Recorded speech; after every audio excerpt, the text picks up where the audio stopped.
யமதர்மராஜனுடைய மகளான துளசி ஒரு விஷ்ணு பக்தை.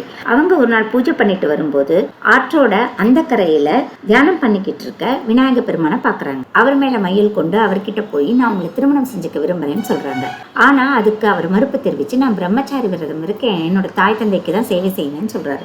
இதனால கோபமான துளசி உனக்கு உன் எண்ணத்துக்கு மாற திருமணம் நடக்கும் அப்படின்னு சொல்லிட்டு சபிச்சிடுறாங்க.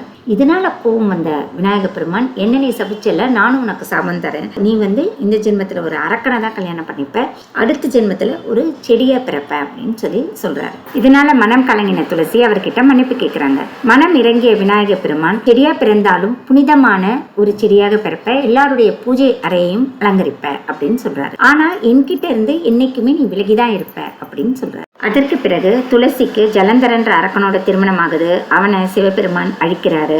அதனாலதான் சிவபெருமான் பூஜைகளிலும் துளசி இடம் பெற மாட்டாள். விநாயகரிடமிருந்து விலகியே நிற்கிறாள் துளசி.